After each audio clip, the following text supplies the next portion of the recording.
E2 business investor visa یا E2 treaty investor visa جو کہ یو ایس اے کا بزنس انویسٹر ویزا پروگرام ہے، بائی نیچر ایک نان امیگرینٹ ویزا ہے جو کہ ڈائریکٹلی گرین کارڈ میں کنورٹ نہیں ہوتا. اس وجہ سے بہت سارے investors entrepreneurs U S A کے پروگرام کو ڈراپ کر دیتے ہیں بیکاز وہ E2 میں بلیو نہیں کر رہے، اس وجہ سے کہ یہ گرین کارڈ میں کنورٹ نہیں ہوتا. اس ویڈیو میں بہت ساری ایسی باتیں اور بینیفٹس آپ کو ایکسپلین کروں گا یا کمپیریزن آپ کو ایکسپلین کروں گا کہ why E2 is still better than any other green card programme.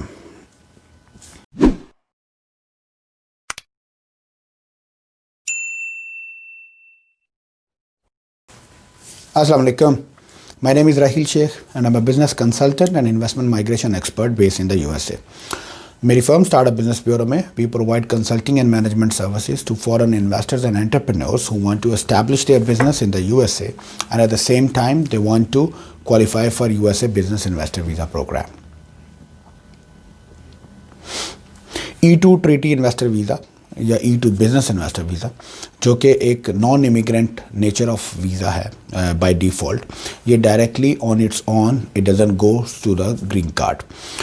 بہت سارے انویسٹرز کا، بہت سارے بزنس مین کا ایک بہت سیریس کنسرن ہے کہ یہ اگر E2 ویزا گرین کارڈ میں کنورٹ نہیں ہوتا تو اس کا فیوچر کیا ہوگا and why they should invest اور why they should even apply for an E2 visa. اس ویڈیو میں ڈفرینٹ آپشنز آپ کو ایز اے کوئک سیناپسس اور کوئک اوور ویو ڈسکس کرنے جا رہا ہوں، جس سے آپ کو یہ پتہ پڑے گا کہ E2 گرین کارڈ کے کسی بھی دوسرے پروگرام سے بہتر کیوں ہے until and unless if it is not a family based immigration program, because family based immigration program میں آپ کو ڈیفینیٹلی ڈائریکٹلی جو ہے وہ گرین کارڈ پروسیس ہو جاتا ہے. اس کے ایک ڈفرینٹ ریکوائرمنٹس ہیں دیٹ امیگریشن اٹارنیز جو ہیں وہ اس کو ہینڈل کرتے ہیں، تو آپ ان سے جو ہے وہ کوآرڈینیٹ کر سکتے ہیں. یا جاب بیس ہے، اگر آپ کو کوئی ایسی اپرچونیٹیز جیسے H1B ویزاز ہیں یا EB2 EB3 ویزاز ہیں جو امپلائمنٹ بیس کیٹیگریز ہیں، آپ اس کے ساتھ بھی کمپیئر نہیں کر سکتے. بیسیکلی E2 کو آپ you should compare apple with an apple and orange with an orange, ٹھیک ہے. تو E2 چونکہ بزنس نیچر کا پروگرام ہے تو ہم اس کو بزنس ویزا سے ریلیٹڈ اس کو کمپیئر کر لیتے ہیں. اب بزنس کی بیس کے اوپر یا انویسٹمنٹ کی بیس کے اوپر USA میں گرین کارڈ کا آپشن جو EB5 پروگرام کے نام سے ہے وہ ایک جو ہے وہ آپشن اویلیبل ہے. انفارچونیٹلی جن کنٹریز کی ٹریٹی ریلیشنز نہیں ہوتے ان کے پاس اس کے علاوہ زیادہ کوئی سوٹیبل آپشنس یا بہت سارے میجورٹی آپشنس نہیں ہوتے، تو ان کو EB5 پروگرام میں جانا پڑتا ہے. اب EB5 پروگرام جو ہے وہ کیا ہے بیسیکلی، اگر آپ اس میں انویسٹمنٹس ہیں ڈائریکٹلی، اگر آپ گورنمنٹ اپرووڈ پروجیکٹس میں انویسٹ کر رہے ہیں تو اس میں آپ کو ایٹ لیسٹ 0.9 ملین جو ہے ڈالرس وہ آپ کو انویسٹ کرنے پڑتے ہیں. $9 لاکھ کی آپ کو انویسٹمنٹ کرنی پڑتی ہے اگر آپ گورنمنٹ اپرووڈ پروجیکٹس میں یا ریجنل سینٹرز میں انویسٹمنٹ کر رہے ہیں. اور اگر آپ اپنے خود کے بزنس کی بیس کے اوپر EB5 کوالیفائی کرنا چاہ رہے ہیں تو آپ کو $1.8 ملین کی انویسٹمنٹ کرنی پڑتی ہے، جو کہ ایک بہت ہیوج اماؤنٹ ہے. بٹ اینی ویز اگر آپ کا انٹرسٹ ڈائریکٹلی گرین کارڈ کی طرف ہو تو آپ اتنی $1.8 ملین کی انویسٹمنٹ کر کے آپ گرین کارڈ کو پرسو کر سکتے ہیں. اب بہت بزنس مین جو ہے وہ اس کو یہ لاجک سمجھنی ضروری ہے کہ ایک طرف آپ کے پاس $1.8 ملین کا EB5 پروگرام ہے جو آپ کو ڈائریکٹ گرین کارڈ دے رہا ہے، دوسری طرف آپ کو ایک E2 انویسٹر ویزا ہے جس میں کوئی لمٹ نہیں ہے. آپ $50,000 سے بھی E2 کوالیفائی کر سکتے ہیں، 1 لاکھ سے بھی کر سکتے ہیں، 2 لاکھ سے بھی کر سکتے ہیں یا اس سے زیادہ بھی کر سکتے ہیں. تو $50,000 کا جو پروگرام ہے that can no way or will never be giving you the same outcomes, same benefits in the same privileges as $1.8 million program. Otherwise who would go for $1.8 million? اگر مجھے $50,000 کی انویسٹمنٹ پہ یا $1 لاکھ کی انویسٹمنٹ پہ green card مل جائے گا تو مجھے $1.8 ملین کا program as a US country اور ایز اے USCIS $1.8 ملین کا پروگرام کوئی بھی پریفر نہیں کرے گا، especially the people who are from the treaty countries, ٹھیک ہے. تو وہ پریفر نہیں کریں گے. اچھا اب آ جاتے ہیں کہ ہمیں E2 کا فیچر کیا ہوگا. تو ایک سیپریٹ ویڈیو ہے میری جس میں میں نے بڑی ڈیٹیل کے ساتھ ڈفرینٹ سٹیپس جو ہیں پروبیبلی 7 سٹیپس ہیں جس میں آپ E2 کی بیس کے اوپر انیشیلی آپ E2 پہ آتے ہیں اور E2 کے بعد آپ اپنے E2 سے جمپ کر جاتے ہیں گرین کارڈ پروگرامز میں. ٹھیک ہے, مختلف ڈفرینٹ آپشنز اویلیبل ہیں. تو E2 بذات خود on its own does not go to the green card, but E2 is a wonderful stepping stone, جس کی بیس پہ آپ جو ہے وہ اپنی US مارکیٹ میں انٹری کرتے ہیں. آپ یہاں کا ایکسپیرینس اینڈ ایکسپوجر جو ہے وہ لیتے ہیں, آپ مارکیٹ کو اسٹڈی کرتے ہیں, آپ کو اپنی فیملی کو اسٹیبلش کرتے ہیں, اور اس کے بعد بہت سارے دوسرے سے پروگرامز اویلیبل ہیں جن کو آپ جمپ کر کے آپ گرین کارڈ میں جا سکتے ہیں. بٹ اگر آپ ان میں سے کسی پروگرامز کو نہیں بھی جاتے تو اب E2 کے کچھ ڈفرینسز جو ہے as a business man, because normally یہ انویسٹر ویزا پروگرام ہے تو انہی لوگوں کے لیے ہے کہ جن کے فورن میں بزنسز ہیں یا جن کے پاس فورن میں ایک اچھی لائف سٹائل تھا, اچھی انکم تھی, بیکاز ایک بڑی اماؤنٹ کی انویسٹمنٹ آپ کو کرنی ہوتی ہے. تو آپ کو کچھ چیزیں یہ سمجھ لینا ضروری ہے کہ E2 سب سے پہلے تو E2 کا فیوچر E2 ہی ہے. ٹھیک ہے, اگر آپ کسی گرین کارڈ پروگرام میں نہیں بھی کوالیفائی کرتے تو E2 ایز لانگ ایز آپ کا بزنس چل رہا ہے, آپ کا بزنس جو ہے وہ پیسے بنا رہا ہے, آپ نے اگر کوئی امپلائیز بھی ہائر کر لیے تو زبردست بات ہے, آپ کا ویزا رینیو ہوتا رہے گا. پہلا 2 سال کا ویزا ہوتا ہے, اس کے بعد 5 سال میں آپ کا ویزا رینیو ہوتا رہے گا. تو آپ کو خدا نخواستہ اس چیز کے بارے میں کنسرن نہیں ہونا چاہیے کہ E2 میں آپ کو فیوچر میں کیا ہوگا یا ویزا رینیول کے ٹائم پہ کیا ہوگا. اچھا, اب دوسری بات یہ ہے کہ E2 کا ایک بہت بڑا جو بینیفٹ ہے, جو بہت سارے لوگ جس کو کمپیئر نہیں کرتے جسٹ بیکاز کہ وہ گرین کارڈ کی اٹریکشن جو ہے اس میں زیادہ کھو جاتے ہیں. گرین کارڈ ملتے ہی آپ کو ورلڈ وائڈ انکم کے اوپر اپنا ٹیکس لائبلٹی جو ہے وہ ڈکلیئر کرنی پڑتی ہے, because you are a permanent resident of USA. بہت بڑا بینیفٹ ہے, بہت بڑا ایک پنچ ہے آپ کے اوپر. بینیفٹ تو نہیں میں اس کو کہہ سکتا, پنچ کہہ سکتا ہوں کہ آپ نے اپنے لائف میں جہاں پہ بھی رہ کے جو بھی آپ کر رہے ہیں, آپ کی جو بھی اگر کوئی فورن انکم کے سورسز آپ کے پاس اویلیبل ہے, فورن ایسٹس آپ کے پاس اویلیبل ہے, فورن بینک اکاؤنٹس آپ کے پاس اویلیبل ہے, آپ کو وہ سب ٹیکس پرپزز میں ڈکلیئر کرنے پڑتے ہیں اور ان کے بعد ان کا ٹیکس بھی پے کرنا پڑتا ہے. ٹیکس کمپلیکیشنز میں نہیں جا رہا, because I am not a tax consultant, I am not a tax attorney. تو مجھے میں جو ہے وہ ٹیکس کنسلٹیشنس یا ان کے ٹیکس ریٹس اور اس کی اپلیکیشنز اور ریفنڈز اینڈ ریبیٹس اس پہ میں ڈسکس نہیں کروں گا. بٹ جنرل میں صرف آپ کو بتانا پرپز یہ ہے کہ چونکہ آپ بائی نیچر ایک انویسٹر ہیں, تو آپ کو یہ کنسیڈر کرنا بڑا ضروری ہے کہ آپ اپنی فورن انکم کے اوپر اگر USA میں ٹیکس پے کرنے کے لیے ریڈی ہیں تو زبردست, پھر آپ EB-5 پہ چلے جائیں یا کسی بھی دوسرے گرین کارڈ پروگرام پہ چلے جائیں. E2 میں بھی انٹل اینڈ انلیس آپ کا ریزیڈنٹ ایلین کا سٹیٹس مینٹین نہیں ہوتا, اگر آپ جو ہے وہ نان ریزیڈنٹ سٹیٹس پہ رہتے ہیں, اب وہ ایک ڈفرینٹ چیپٹر ہے, ریزیڈنٹ ایلین سٹیٹس کیا ہوتا ہے اور نان ریزیڈنٹ سٹیٹس کیسے ہوتا ہے. بٹ اس میں ایز لانگ ایز اگر آپ نان ریزیڈنٹ ایلین ہیں E2 میں, تو آپ کے پاس world wide income, world wide bank accounts, assets declare کرنے کی لائبلٹی نہیں ہے. تو یہ آپ کے لیے ایک بہت بڑا بینیفٹ ہے ٹو بی آن E2 کہ آپ USA میں بھی رہ رہے ہیں, آپ اپنے امریکن لائف کو بھی جو ہے وہ کنٹینیو کر رہے ہیں, اور اس کے ساتھ ساتھ آپ کو اپنی فورن انکم پہ جو ہے وہ ٹیکس نہیں پے کرنا. اچھا, اس کے علاوہ ایک اور بہت امپورٹنٹ جو پوائنٹ ہے, لوگوں کو یہ لگتا ہے یا ایک رانگ پرسیپشن ہے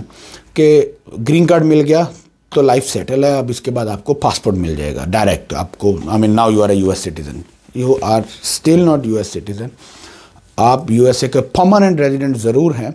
but you have to remember one thing کہ گرین کارڈ کی اپنے بہت ساری ریسٹرکشنس ہیں, پروز اینڈ کونس ہیں, اس کے اپنے بہت سارے پروسیسز ہیں. ٹھیک ہے, جس میں one of the bigger challenge آپ یہ سمجھ لیجئے کہ آپ کو جو انیشیل ٹیمپریری گرین کارڈ ملتا ہے, جب تک آپ کا پرماننٹ گرین کارڈ میں کنورٹ ہوگا, پھر اس کے بعد آپ کا پاسپورٹ میں کنورٹ ہوگا یا سٹیزن شپ میں کنورٹ ہوگا, تو آپ کے اس during the green card process میں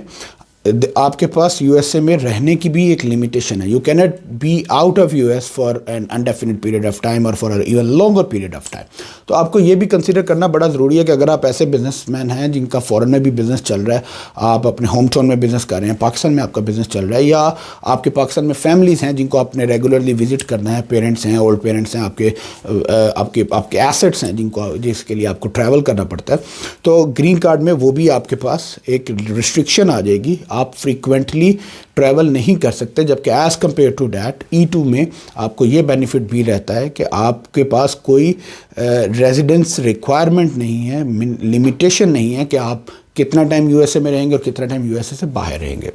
تو یہ کچھ ایسی امپورٹنٹ چیزیں ہیں جو سمجھنا بڑا ضروری ہے، اور ان کی بیس کے اوپر آپ جو ہے وہ اپنا ڈیسیژن لے سکتے ہیں. اب جب آپ نے ٹیکس کو چیک کر لیا، آپ نے اپنے جو آؤٹ آف اسٹیٹ ٹریول ہے اس کو اگر وہ بھی آپ کے لیے ریکوائرڈ نہیں ہے، تو پھر آپ کے پاس آپ کو یہ دیکھنا ضروری ہے کہ اگر آپ نے ڈائریکٹ گرین کارڈ کا کوئی پروگرام کا ویٹ کریں، تو یا تو آپ کے پاس کوئی میرج آپشنز اویلیبل ہیں، میرج پرپوزلز اویلیبل ہیں، تو زبردست، پھر آپ اس پہ جب کر سکتے ہیں. اگر آپ جو ہے اس کے علاوہ کسی جاب امپلائمنٹس کی بیس پہ کرنا چاہ رہے ہیں، آپ کو لگتا ہے کہ آپ کا کریڈینشیلز اتنے کوالیفائڈ ہیں کہ آپ USA میں اپنی جابس ڈھونڈ سکتے ہیں، اور وہ ایسی کمپنی جو اسپانسر کرنے کے لیے ریڈی ہو اور کوالیفائی ہو. دو الگ الگ چیزیں ہیں، کمپنی کا ریڈی ہونا ایک الگ چیز ہے، اور کوالیفائی ہونا ایک الگ چیز ہے. تو آپ اگر فائنڈ کر سکتے ہیں ایسی کوئی اپرچونٹی، تو زبردست، پھر وہ آپ کو کمپنی بیس یا امپلائمنٹ بیس جو گرین کارڈ ہے وہ آپ کو اپرچونٹی مل جائے گی.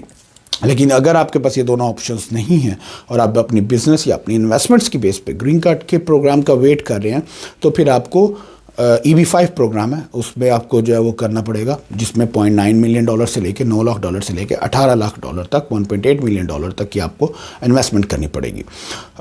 یا پھر آپ ایزیئر سیفر آپشنس E2 کو سٹارٹ کیجئے. آپ اپنے US میں اپنی بیس کھڑے کریں، اپنے بزنس کو اسٹیبلش کریں، آپ کو مارکیٹ کا انالیسس مل جائے گا، مارکیٹ کا آپ کو آئیڈیا ہو جائے گا، آپ اپنے اسٹیپنگ سٹون کے طور پہ اس کو یوز کریں. اور اس کے ساتھ ساتھ بہت سارے دوسرے ایسے پروگرامس ہیں جو کہ آپ جن کے اپنے ساتھ پریپیئر کر سکتے ہیں ایک بڑے منیمم بجٹ میں، جو کہ آپ کا E2 کا بجٹ تھا، اور آپ اپنے آپ کو اس کے لیے کوالیفائی کر سکتے ہیں کہ later on in the future آپ کبھی بھی 2 سال 3 سال 5 سال کے بعد آپ اس پروگرام سے جمپ کر جائیں. انٹل اینڈ انلیس اگر آپ کا کوئی ایسا بزنس آپ کے پاس موجود ہو کہ آپ L1 کے لیے کوالیفائی کر سکتے ہوں، تو آپ کے پاس ایک آپشن ضرور موجود ہوتا ہے کہ آپ L1 پہ آ جائیں، اور L1 کے بعد آپ اپنے اگلے 1 سے 1.5 سال میں یا 2 سال میں آپ L1 سے گرین کارڈ کو کوالیفائی کر لیں. تو بہت سارے ڈفرینٹ پروگرامز ہیں، بہت ساری ڈفرینٹ پرائورٹیز ہیں. The only thing is which you need to understand, which you need to consider, that you need to take a first step first, and then you need to plan for the second. آپ سیدھا جو ہے وہ high jump نہیں کر سکتے جب تک آپ نے پہلی سیڑھی کی جو اوپر قدم نہیں رکھا. انٹل اینڈ انلیس اگر آپ اتنے لوڈڈ ہیں اور آپ کے پاس اتنی انویسٹمنٹ بجٹ اور کیپیسٹی موجود ہے کہ آپ بڑی انویسٹمنٹس کریں، بڑی گیم کریں، تو then all the sky is the limit. پھر USA بھی آپ کا، گرین کارڈ بھی آپ کا، and every thing is yours. لیکن اگر آپ کے پاس بجٹ لمیٹیشنز موجود ہے اور آپ ایک ریشنل بزنس مین ہیں، آپ اپنی انویسٹمنٹس کو سوچ کے پلان کر کے ان کے ریٹرنز آف انویسٹمنٹس جو ہے ان کو کیلکولیٹ کر کے، not just because you get a green card you are ready to pay $1.8 million. میرے لیے تو وہ سینس نہیں ہے، اگر آپ کے لیے سینس ہے تو دین اٹس امیزنگ. لیکن اگر آپ ایک کیلکولیٹڈ بزنس مین ہیں تو آپ پلان کیجئے، take first step first, business کیجئے، بزنس کو گرو کریں، and then slowly and gradually آپ کو آئیڈیا مل جائے گا کہ آپ نے اس ادھر there are people who continue even E2 for the rest of their life, 20 years 30 years 50 years you can continue E2 on the same. بہت سارے لوگ ہیں جو نہیں پریفر کرتے، گرین کارڈ نہیں پریفر کرتے. تو آپ کو ایٹ لیسٹ اوور آل ایک پورا آئیڈیا، جائزہ مل جائے گا کہ آپ نے E2 کو ہی کنٹینیو کرنا ہے یا جمپ کرنا ہے. جمپ کرنا ہوگا، بہت سارے آپشنس مل جائیں گے آپ کو، بہت ساری اپرچونیٹیز ہیں. لیکن again as I said, the summary of the whole discussion is take first step first. آپ پہلا اسٹیپ پہلے لیجئے. اگر خدا نخواستہ 2-3 سال میں آپ کو یا آپ کے فیملی ممبرس میں کسی بھی ریزن کی وجہ سے آپ کو USA میں سے موو کرنا پڑ جاتا ہے، کوئی فیملی ڈیمانڈز ایسی آ جاتی ہیں، کوئی ریکوائرمنٹس آپ کی اوبلیگیشنز ایسی ہیں جس کی وجہ سے، بزنس اوبلیگیشنز ایسی ہیں، کوئی سوشل یا مورل آپ کی جو اوبلیگیشن ہے جس کی وجہ سے موو کرنا پڑ جاتا ہے. تو آپ نے اتنی بڑی انویسٹمنٹ کر کے جو گرین کارڈ حاصل کیا اور اس کے بعد آپ کو پھر موو کرنا پڑ گیا، یا آپ کو شارٹ ٹرم کے لیے بھی موو کرنا پڑا، لیکن وہ شارٹ ٹرم آپ کی گرین کارڈ کے ریزیڈنس اسٹیٹس کو کولیپس کر دیا، تو آپ کا سارا پروگرام ویسٹ ہو جائے گا. تو اس سے بیٹر ہے کہ آپ ایک چھوٹی انویسٹمنٹ کریں، سیٹل ڈاؤن کریں. جب لائف سیٹل ہو جائے گی یہاں پہ، آپ اس کے بعد بھی کبھی بھی بڑی انویسٹمنٹ کر کے یا دوسرے پلانس کو اڈاپٹ کر کے گرین کارڈ میں جمپ کر سکتے ہیں. تو please my only advice to you is make a calculated decision. Make sure کہ آپ جو کرنے جا رہے ہیں وہ آپ کا ایک رائٹ چوائس ہے، رائٹ موو ہے، تاکہ آپ اپنے فائنینشیل اور اپنی فیملی اور اپنے فیوچر کے ساتھ ایک جسٹیفائڈ جو ڈیسیژن ہے وہ آپ لے سکیں. تھینک یو سو مچ. السلام علیکم.